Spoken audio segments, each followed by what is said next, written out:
Hello everyone, welcome back to She Tried It. So today's video is a part 2 of a video that I've already done where we're talking about knit and crochet hot takes or unpopular opinions. I don't know what happened with the YouTube algorithm, but out of nowhere, that last video that I made started getting really popular and people were giving all their opinions, and it was 4 or 5 months after I released the video. So I did another poll and we're talking about 10 more hot takes. Let's hop straight into it. Hot take number 1. Knitting on a knit machine isn't really knitting. 37% agree, 41% disagree, and 22% say both. First comment says, I think it still counts sometimes. Plus, you're able to make things faster, especially if you own a shop. And that arm work for turning the machine has to count for something. But personally, I don't see myself owning one. Someone else said, it's not the same thing as normal knitting, but it's still way more similar to knitting than to like not knitting. I don't think manual labor needs to be the point all the time. This is one where I know my take is steaming hot, but if all you do is load the yarn, crank the handle, and sew the ends, I don't see the handcrafted value of the item as if it was hand knit.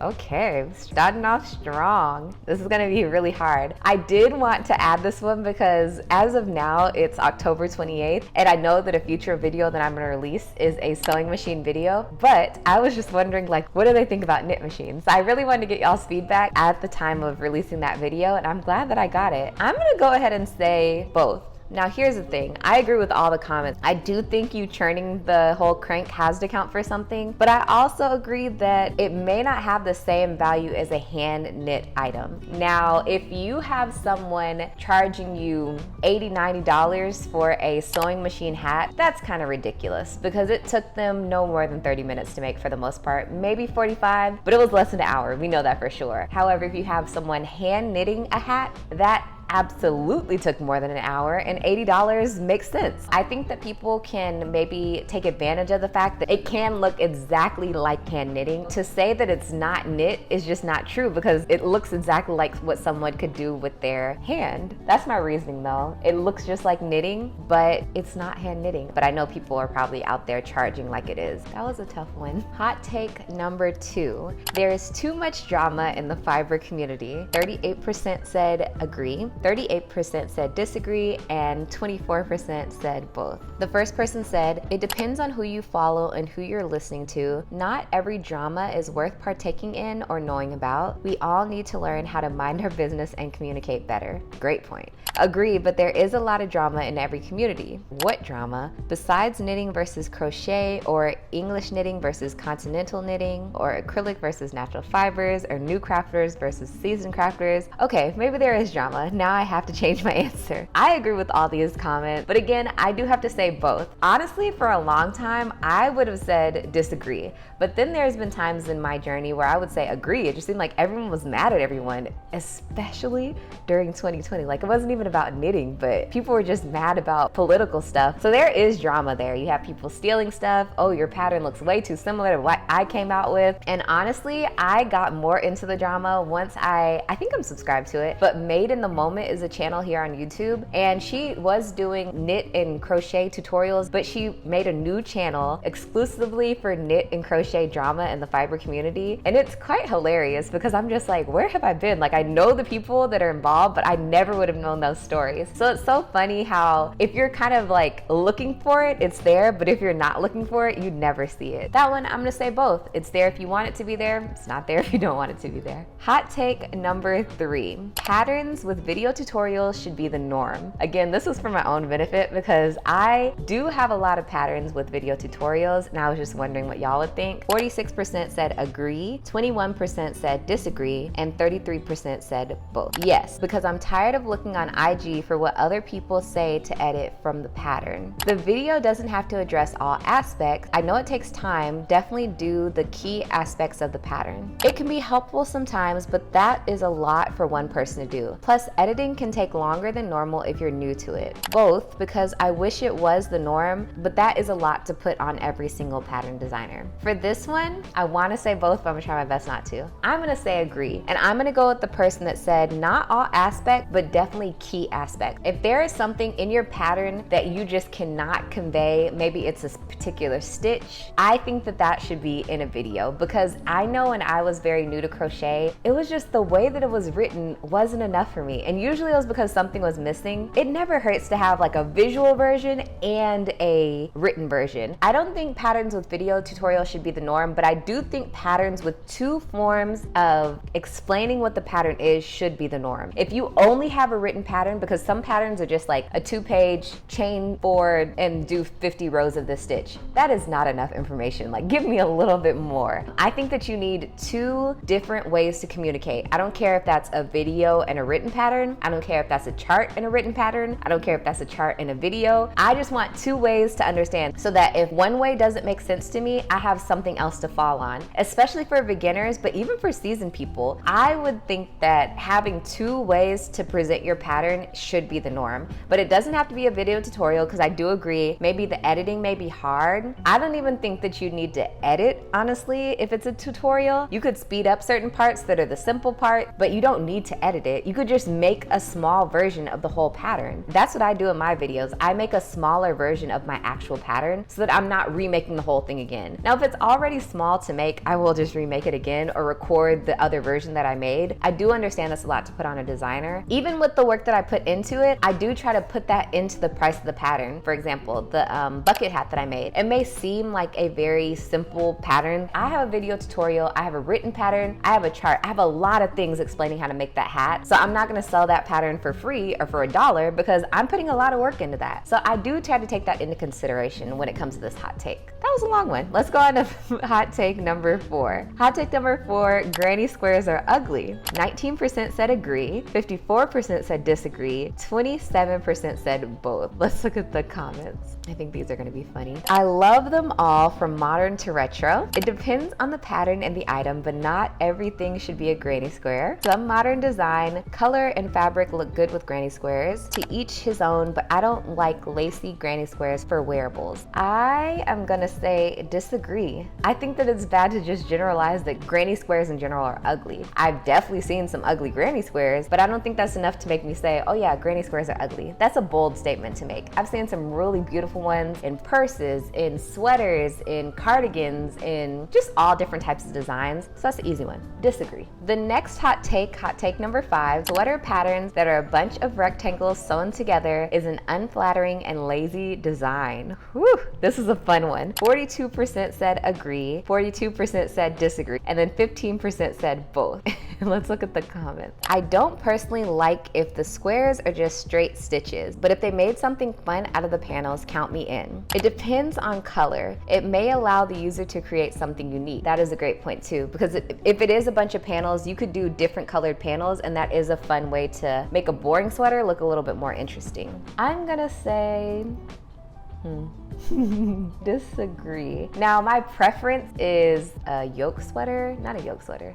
The one where you're kind of increasing for the shoulders and everything like that. I just think that is more flattering. I don't think it's lazy though. I can see how someone would say that. I think that it's catering to a beginner knitter. Beginner knitters need something that is easy to do, and knitting a rectangle is easy to do. What I think is lazy is people saying, oh, make all these rectangles, here are the sizes, here are the stitches you needed, and not telling you how to seam those together. That is lazy. And I think that there are a lot of patterns out there, and I think that's why some people have some strong feelings on this. But if you're showing people how to put the sweater together, that should get rid of the unflattering part. But what's lazy and unflattering is that you don't show me how to put the panels together, and when I put them together how I think they need to be put together, it looks ugly. The next one is hot take number 6. Yarn hauls are pointless. 29% said agree, 50% said disagree, and 21% said both. First person says they're fun, nothing else to it. It's a fun way to share with the community what you got, and I like watching the videos while while I craft. Sometimes they show a yarn I had not seen and it gets me interested. They can be useful sometimes, but it can contribute to overconsumption if you aren't careful. If the person doing the yarn haul also compares the yarn, do a little swatch, and present pros and cons, it's informative. But if it's just to tell me they got new yarn, then... The last comment says, save me some money, haul away, and provide your thoughts. Trusted source. There's a saying that people use all the time talking about like, I don't want to yuck someone's yum. I think that's how it goes. But anyways, I understand that a lot of people love yarn hauls in general, but just want to see these huge purchases of, oh, this is all the stuff I bought. This is how it looks. If I were to answer the question, just with the nature of yarn, I agree that it's pointless because with the nature of yarn, I don't know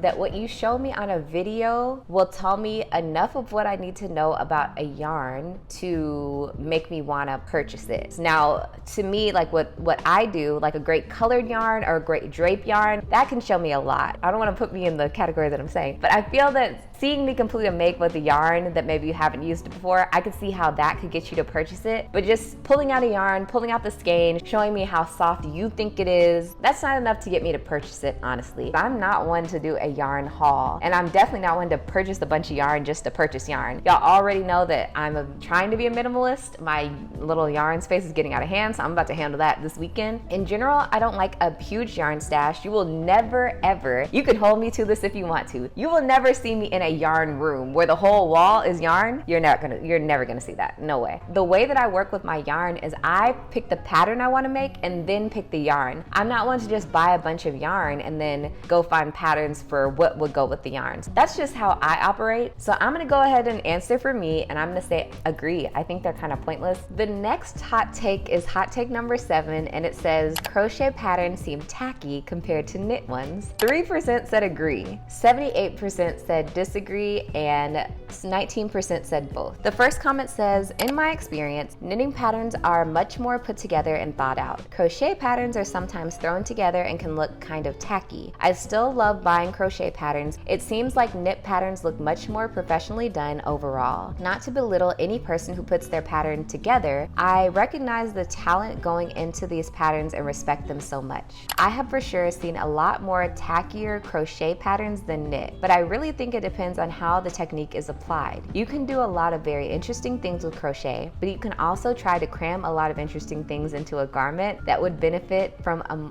more I can't say the word, but being more subtle. That doesn't mean restraint is impossible though, or that there aren't projects that look good with more going on. They are both equally beautiful. I'm gonna definitely say disagree. That's just my philosophy. I think I have made some beautiful, beautiful knit and crochet patterns. I think it also depends on how you work the pattern yourself. One thing that I think we forget about is you can always modify a pattern. You're paying for it. It is your make. You're keeping it. That would be a fun video to get a tacky pattern and modify it into something cute. Let me know if y'all like that idea. But I think that there are a lot of ways you can modify something to make it not look tacky.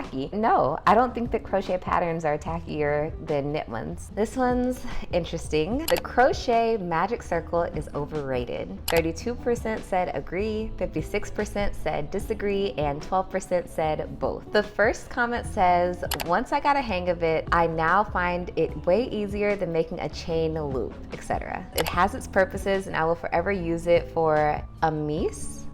However, for amis, like amigurumi. However, for clothes and such, I will always use a chain 4 and a slip stitch. Holds up better for wear and tear. I like it for most in the round projects, but not all. I use a double magic ring. I don't think I know what a double magic ring is. The next comment says, magic circle risky, prefer chains. This one, I do appreciate the feedback, but I absolutely know what my answer is. I absolutely agree. I never use the magic circle. I don't know if I ever say it in my videos, but if you think there's a magic circle in one of my patterns that I'm doing for crochet, I'm not doing magic circle. I do not know how to do magic circle. And to be honest with you, I think the issue is that there isn't a good tutorial for magic circle for left-handed people. I've looked them up. I've seen, if not all, most of them, and I just can't get it based on what I've seen. I do the whole chain 4 and then do the slip stitch, and I haven't really had any issues with that. So for my bucket hat, I don't do the magic circle. I do the chain 4 slip stitch. I don't like magic circle at all. Hot take 9 of 10. Makers should be highlighted just as much as designers. 74% say agree, 7% say disagree, and 19% say both.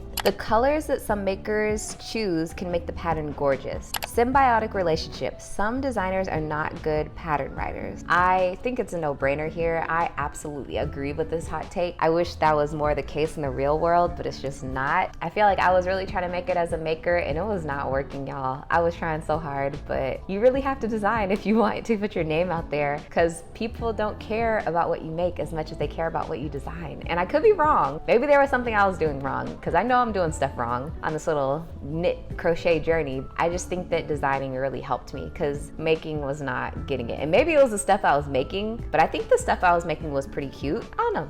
I think makers should definitely get more shine than they do, and they should be highlighted just as much as designers. We have finally made it to the last one. Hot take 10 of 10. Cheap hooks/needles work just fine and you don't need crazy expensive tools to crochet or knit. 74% say agree, 3% say disagree, and 24% say both. I already know my answer for this one. The first one says, I didn't even know there was fancy ones, to be honest. Or, do we just mean ergonomic grip ones versus plain metal? As long as the sizing is accurate and the material doesn't snag on the yarn, I don't think the needles affect the finished work much. But for extended use, I would recommend the ones with silicone grips for comfort. If a whole set seems expensive, you could always buy them individually for whatever size you need at the time. Or you could buy a cheap set and later replace the sizes you use the most. Start out with the less expensive ones, get a feel of the tools you like to use, and then upgrade from there. I like expensive hooks. I use Addie swing crochet hook, but never go in buying the expensive stuff. Try your way around. Some really love the cheap hooks, and their upgrade is buying the full set. The next person said, agree, but sometimes fancier tools can help make the process more enjoyable. The next person said, fancy hooks can be a gimmick. Great point from everyone. I think that when it comes to cheap crochet hooks, you can be just fine using a cheap crochet hook. I don't think because of the nature of crochet versus the nature of knitting. Now, needles. I have a feeling about this because I did start with some Amazon needles, and the nature of knitting, you have a ton of live stitches, meaning you have a ton of stitches that if you unravel them, your whole work is basically shot. With crochet, you only have one live stitch. With those Amazon needles that I use, I'll never forget just knitting like I had been doing, and the string broke and I lost it. I thought that was the worst day of my life, and I don't think you'd really have to deal with that if you had a more expensive set. You don't need a whole set. I would buy an expensive size. If you find a whole set for like, I don't know, $8, that might be a problem. I think that's a little bit too cheap. I started with getting the Clover needles from Michaels. It's the bamboo ones, and I know some people don't really like bamboo, but it's really good for beginners because it has a lot of friction. It's so your stitches don't fall off the needle. Now I use like aluminum ones, but I have the ones where you can take the needles off and like put the new ones on. But yeah, I think that you do need to invest in your needles, but you don't really need to invest in your hooks.